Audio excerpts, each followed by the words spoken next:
Hi, everybody. Dan Illman, Mike Beer. It's opening Thursday at Saratoga, and the co-feature is the Grade 3 Peter Pan Stakes, 3-year-olds going a mile and an eighth. Let's take a look at this field. You can download free formulator past performances for this race on the Race of the Day event page at DRF.com.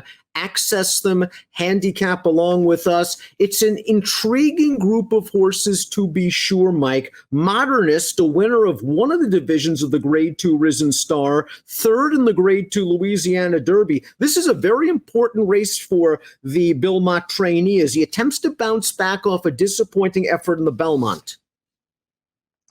Yeah, he certainly didn't run well last time in the Belmont. I don't know that you necessarily have to hold that race against him, but it's not like he doesn't still have plenty to prove in this division, that's for sure. I guess getting back around 2 turns could help this horse, though. He's sort of the accomplished horse in this race. There are plenty of runners in here, however, that have shown glimpses of potential, have run fast races and or have big pedigrees, and they might be able to take a big step forward in this division. Let's take a look at the Timeform US pace projector for this race. We are expecting a fast pace, and Celtic Striker, the number 4, expected to make the lead. Kerokero, the 7, interesting runner that hasn't run in about 6 months or so. He's expected to be close to the pace as well. Celtic Striker is going to make the lead. It's not going to be easy as last time when he won a match race. Yeah, I mean, he's sort of a one-way speed horse. We'll see if he can finally run a good race in graded stakes company, because he hasn't really done that yet. Maybe getting to the lead will help him, and then we'll see how fast the pace gets there. And when I looked at it, I didn't feel like the pace had to be that fast, but I guess we'll see. I do believe that Joel Rosario will use the natural speed of the number 1 Mohawk in conjunction with this valuable inside post position to gain a forward position going into the first turn. Now, Mohawk is an Uncle Mo that sold for what? $925,000 as a Keeneland September yearling. He won on turf last time out, and I wonder if that's ultimately where his surface is going to lie. Yeah, I mean, I guess we'll see what happens. I mean, they did pay a lot of money for him. He started out with Baffert with a debut win at Los Alamitos. I thought he ran fine when he won that race, but his second and third career starts out there for Baffert, I didn't think were good at all, Dan. I know that he improved on turf last time, but I thought he was pretty hard to like in this race. It'll be a big price, though, if you do like him. I guess if you want to make an excuse for his most recent dirt race, it was his first race in about 7 months. He was in against a horse that came back to run second in the Grade 3 Las Barrera with an 83 buyer, and he did seem to improve a little bit around 2 turns, albeit on turf last time out. We've analyzed Country Grammar since his career debut on turf last year for Chad Brown. We've always thought that this horse would be a late developer that would appreciate more distance. He's getting another opportunity to go a mile and an eighth. His only win came at this distance last year. And last time out, I think it was a good enough performance off of a little bit of a layoff that he can take a step forward. And if this pace projector is right, he'll be running late for Chad Brown. Yeah, I agree with all that stuff. And, I just feel like the probably the right way to look at him, Dan, is just after he won that maiden race, around 2 turns going this distance, it was over 100 days until they brought him back in the Fountain of Youth. And listen, he was no factor in that race, but it did sort of feel like a starting off point for him. I thought, all in all, he showed a little bit of run in that race. Then he missed another 3 months. He came back last time. He really had no chance in there with Tappet to win, razor sharp on the front end. But I thought, he put in a pretty nice run around the turn there. I think this horse is going to take another step forward in here. Modernist won the slower division of the Risen Star 3 starts back. Even performance when third in the Louisiana Derby. We won't hold the Belmont against him too much. He was in against Tiz the Law, the undoubted divisional leader right now. Modernist is the kind of horse with a little bit of a versatile running style. His best races have come when he's close to the pace, but I think he can linger in mid-pack and make a strong run while getting the jump on the true closers, horses like Country Grammar. He's an interesting horse. I would demand value, though, because I'm really not sure where he is from a form standpoint. Yeah, I would demand a price too if I was going to bet him in here. I mean, he does have 2 wins around 2 turns over this distance, so you don't have to worry about that kind of stuff with him. I guess the real problem is he's just, at this stage of the game, Dan, and he's run 6 times and he's running 3 straight graded stakes races.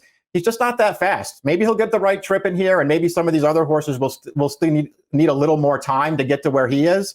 But he's not a standout in this race.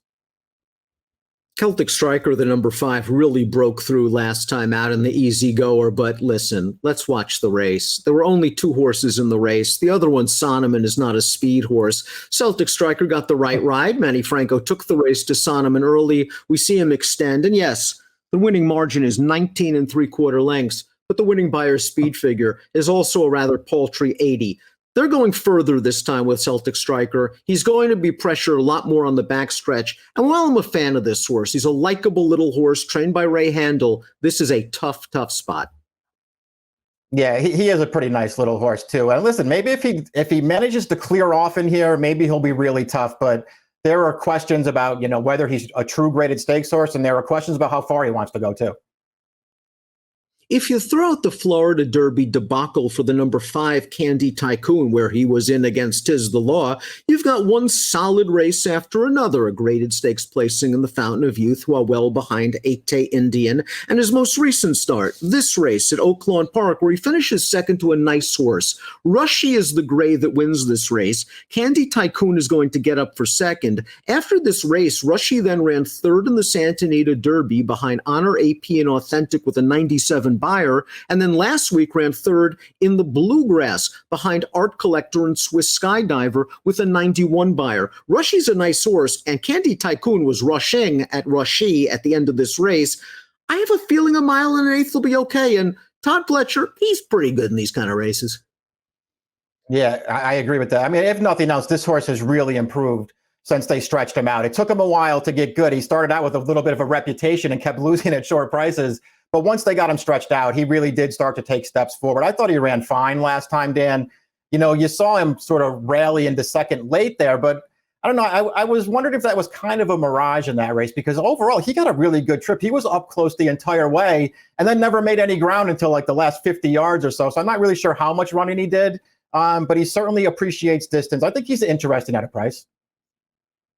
A horse I definitely want to use in this race is the number 6, Mystic Guide. This is a Godolphin homebred, beautifully bred, only 3 lifetime starts. And in his 3rd lifetime start, he earned a career best Buyer. We're going to watch it right now. This is the Tap It to Win race, where Tap It to Win got loose early and just ran these horses off of their feet. Mystic Guide is in the Godolphin blue and is going to get up for second. Country Grammar is also in this race off of the layoff, and he's going to get up for third. Now, there are no match for the winner this day, who was a highly regarded horse in his own right.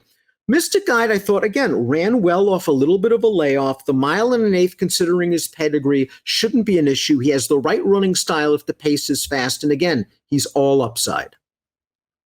Yeah, I mean, I don't really have anything to add to that, Dan. I mean, I agree with everything you said about him. He's bred to get at least this far, maybe even farther than this, and he just keeps taking steps forward. His debut was good. He was very green in that race sprinting. He improved immediately when they stretched him out, and I thought all in all, he ran fine last time. The most fascinating horse in the race to me is the number 7, Kerokero. This is a son of Uncle Mo. He has a nice little pedigree, but just consider this. He hasn't run in, 6 months. He's going to try 2 turns for the first time in his first start against winners. Let's watch his maiden race at Gulfstream, a 1-turn mile way back on January the 11th. He had a great trip in this race, Mike. He pressed a 70 to 1 shot early, took over the lead, and runs off and hides. The most impressive part of this race is that as a January 3-year-old, a newly turned 3-year-old, he earned a 92 Buyer speed figure. Now, the ballad of Kerokero goes something like this. After this race, he was on the market. They wanted to sell this horse. Why not? His value was sky high after that race. They then were going to run him in the Holy Bull. He came down with a problem. He missed time. I don't think they expected him to miss this much time. Yeah, and then that's a real problem, I think, for this horse, Dan. You mentioned that he got a great trip when he broke his maiden in that race we just watched, but that was just sort of incidental to that race. This horse really looked pretty good first time out, too. He was so green in his debut when he finished a good second, and then he took a big step forward in his second start, I thought. Boy, I'll tell you what, though, coming back off of this kind of a layoff and to try and get 2 turns, 1 1/8 at Saratoga, that is not going to be an easy thing to do. This horse better, I think he has a lot of talent, too, Dan. He better be dead fit for this race. It seems like a rush job, that's to be sure, considering that there's got to be a 1X somewhere in the condition book at Saratoga for 3-year-olds, but he does appear to have talent and is training well over the deep Gulf Stream West surface. Chestertown is the rare $2 million New York bred purchase. Perhaps he's been a little bit of a disappointment. He caught a muddy track last time out, went second. Let's watch Chestertown's race. This was his first race since the Louisiana Derby, where he really didn't do much running, and Chestertown didn't necessarily need to like the wet track. It doesn't help when you drift out 73 paths, then switch back to your left lead, then switch back to your right lead, and it appears you don't know what you're doing. That's why the blinkers are on today for Steve Asmussen. Yeah, I mean, I don't know what he's doing here. You're right in that, if you just put it, on face value, they paid $2 million for him and he hasn't really done all that much. I guess that's one way to look at it. I mean, but this is a horse who I think they've been bringing him along pretty slowly. It's been pretty clear, at least to me, that more distance was ultimately going to be way better for this horse. His race 3 starts back over this distance at the fairgrounds. I thought he ran really well that day when he was second. I'm not going to hold the Louisiana Derby against him. I don't know what he was doing last time, but it was a wet track and he got wired in there. Asmussen puts the blinkers on and they step him up into a pretty tough race here. But I like that they're showing confidence in this horse. I think there's something there with him, Dan. I don't think he's impossible in here at all. And the horse that defeated him last time out is a 6-year-old, and a salty one at that, a horse that came back to earn a 90 Beyer speed figure in his next start at that in a non-winners of 2 other than level for New York breds. He can't afford, I think, to get away with those sort of antics in this spot, but maybe the blinkers will help him focus.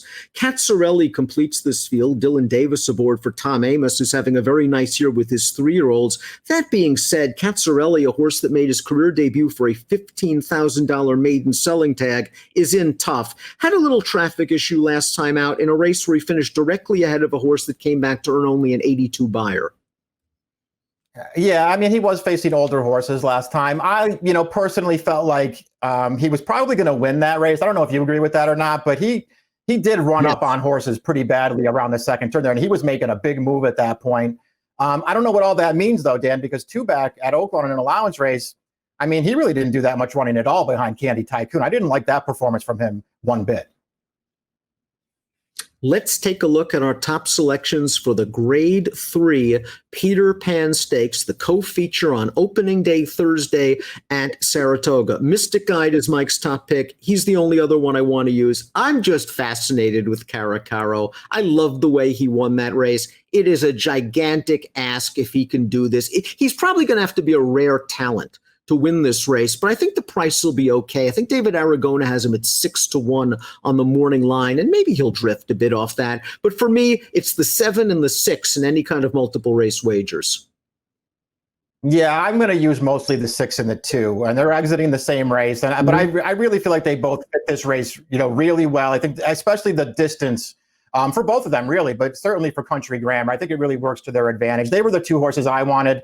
I, like you, am fascinated by Kerokero. I just can't take him this distance off of this kind of layoff around 2 turns. I can't take him down. It goes against a lot of handicapping principles, to be sure. 6, 2, 8, and 5 for Mike. 7 and the 6, my main plays in here, but certainly I'd like to use the 8 and the 2 as well, maybe as backups. The Thursday race of the day is the Grade 3 Peter Pan, and it has an approximate post time of 5:46 Eastern. Good luck.